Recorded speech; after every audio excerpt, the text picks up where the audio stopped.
DJI Osmo Pocket, saya menyebutnya ini adalah kamera rajanya untuk vlogging. Tapi bukan cuma untuk vlogging, dia juga enak buat diajak sinematikan.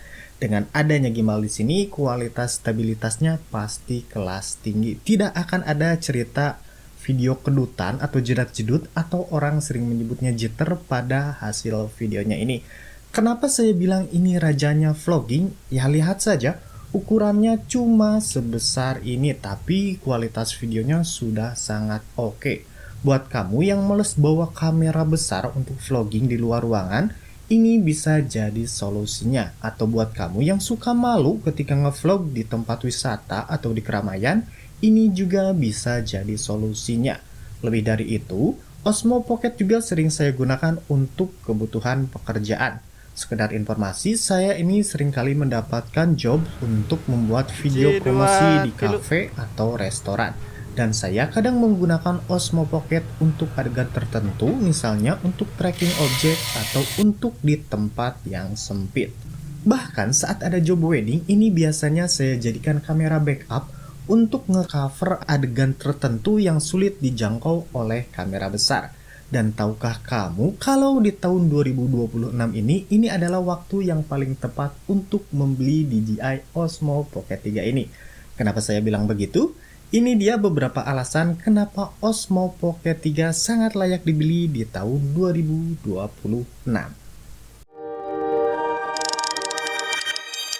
Alasan pertama, harga dan kemunculan Osmo Pocket 4. Kehadiran Osmo Pocket 4 sebagai varian terbaru DJI Osmo Pocket sedikit banyak telah mempengaruhi harga Osmo Pocket 3. Kini harga Osmo Pocket 3 sudah mulai berada di kisaran 5-6 jutaan saja. Sedangkan harga bekasnya di kisaran 4-5 jutaan untuk varian basic. Ini artinya harganya sudah turun hampir 50% dari harga di awal kemunculannya yang berada di kisaran 8 jutaan lebih untuk varian basicnya. Alasan kedua adalah unit barunya masih tersedia. Jadi buat kamu yang mau membeli unit baru Osmo Pocket 3, kita bisa dengan mudah mendapatkannya di toko retail DJI Osmo Pocket atau di toko online. Buat kamu yang anti beli barang bekas, misalnya karena ingin mendapatkan barang yang masih garansi dan yang masih mulus, ini adalah waktu yang paling tepat karena tidak menutup kemungkinan dalam waktu dekat ini DJI akan segera menghentikan produksi Osmo Pocket 3 karena sudah tersedia varian Osmo Pocket 4. Alasan ketiga yaitu autofocus dan adanya produk showcase. Menggunakan DJI Osmo Pocket 3 membuat saya tidak khawatir tentang keakuratan autofokusnya. Autofokusnya jauh lebih baik dibandingkan Pocket 1 dan 2. Jadi, meski ini bisa dihubungkan ke layar smartphone untuk melihat preview video, saya sendiri biasanya lebih sering mengandalkan layar kecil yang ada di kameranya ini saja, karena saya merasa autofokusnya sudah sangat cepat dan akurat, jadi tidak perlu lagi melihat preview fokusnya di layar yang lebih besar. Selain itu, DJI Osmo Pocket 3 memiliki fitur product showcase. Ini adalah fitur di mana fokus akan beralih ke sebuah benda atau produk yang sedang kita tunjukkan ke kamera. Tidak seperti autofocus kamera lain pada umumnya yang lebih mengedepankan untuk melakukan focusing pada wajah manusia.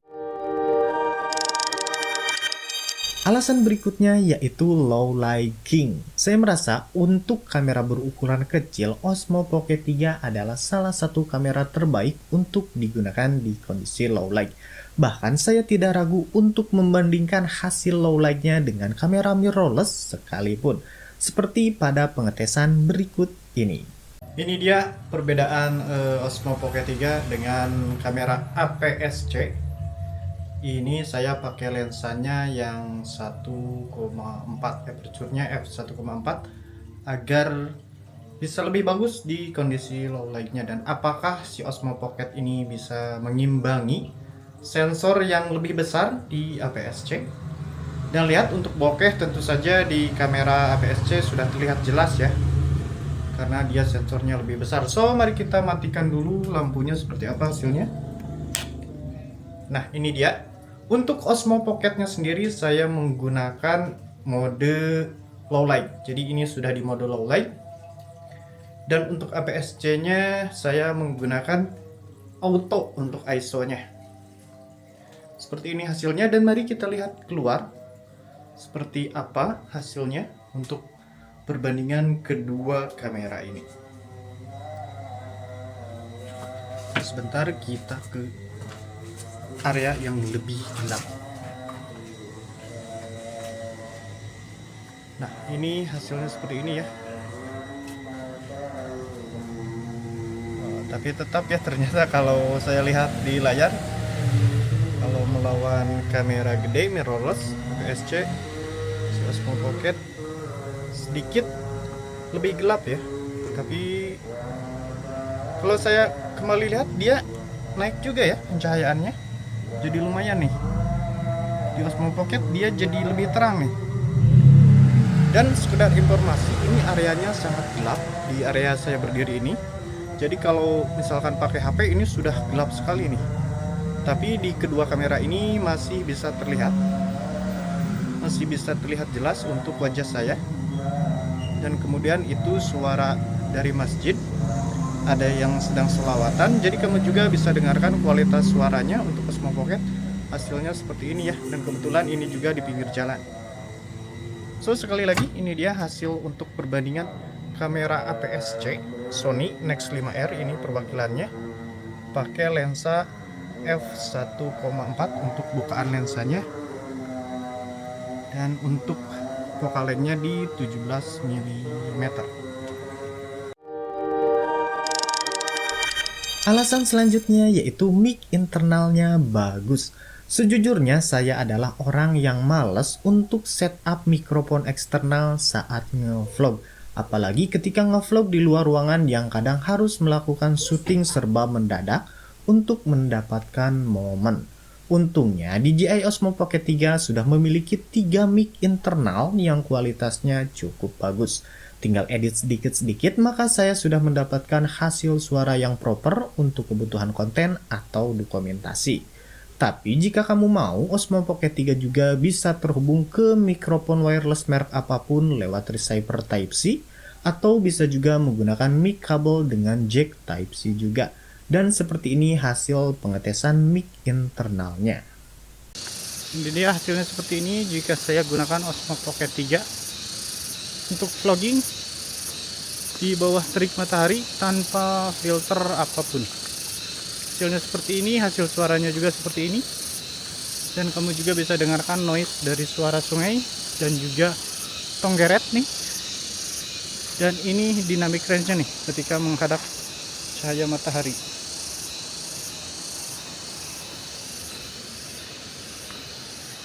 Stabilitasnya tidak perlu diragukan lagi ya kalau gimbal ya. Ini kualitas suaranya seperti ini. Hal selanjutnya adanya fitur object tracking dan face tracking. Ini adalah fitur yang hanya ada di kamera gimbal seperti DJI Osmo Pocket, di mana kita bisa mengunci objek, kemudian gimbal kamera akan bergerak mengikuti pergerakan objek tersebut. Seperti ini contohnya. Jadi kita tinggal sentuh 2 kali di layar pada objek yang ingin di tracking, maka gimbal akan mengikuti pergerakan objek tersebut. Selain itu juga terdapat fitur face tracking, di mana fitur ini bisa mengikuti pergerakan wajah kita. So, ini akan berguna buat kamu yang suka syuting sendirian karena gimbal kamera akan mengikuti pergerakan kamu. Seperti ini contohnya. Hal selanjutnya yang saya suka yaitu ada fitur D-Log-M. D-Log-M merupakan flat color profile yang disediakan DJI untuk kamu yang suka edit warna video saat proses editing. Jadi video akan dibuat flat sehingga nanti kita bisa warnai ulang videonya sesuai dengan selera atau keinginan kita. Dan D-Log-M ini dibuat lebih mudah di color grading bagi pemula.